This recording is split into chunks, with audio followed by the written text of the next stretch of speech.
I will never, ever like you. I'm not interested in you either. Just stay still. Bennett, your body is much more honest than your mouth. Home by 9 p.m. every night. In my room by 10 o'clock sharp. Marrying into the Montgomery family was supposed to be a business transaction, but my new husband, Bennett, was the king of contradictions. He was the type of man who'd rather choke on his own pride than admit he felt a single human emotion. To ensure my family's legacy and my own survival, I had to make sure he fulfilled his marital duties every single night. In the beginning, he complained to his friends, "That gold digger? She doesn't know anything except how to spend money. She wants my heart? In her dreams." If my parents weren't breathing down my neck, I wouldn't have even looked at her. But fast forward a few months, and the man was showering and dousing himself in expensive cologne by 8 p.m. every night, waiting obediently in bed for me to show up. That's when I decided to slap the divorce papers on the nightstand. He broke down right there, sobbing like a tea kettle at full boil. "Maddie, please. Is it because of last night? Was I not good enough? I can take classes. I can improve. Just please, don't leave me." I was standing outside the private dining room of a high-end steakhouse in Greenwich with my parents. Before we could even push the door open, the shouting from inside reached a fever pitch. "You want me to marry into the Beckett family? To that human mannequin whose only brain cells are dedicated to handbags and contouring? Not a chance. Marry her yourselves if you love the deal so much. If you force me into this, I'm jumping off the roof of the Montgomery building." I caught my parents' eyes. My mother winced, and my father's face went pale. It wasn't exactly the warm welcome we were hoping for. Suddenly, the door was yanked open from the inside.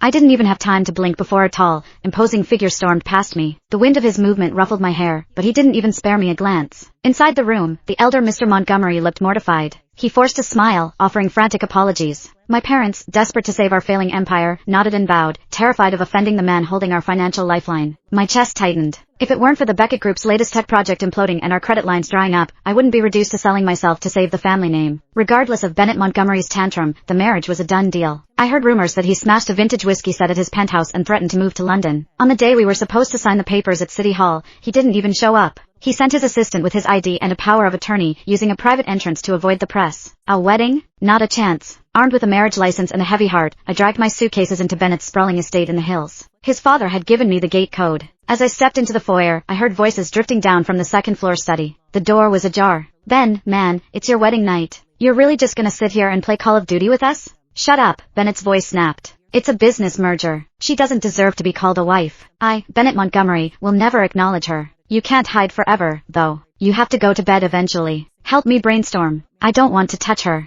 How do I gross her out so much she leaves on her own? Maybe, tell her you've got a performance issue? You know, technical difficulties downstairs?"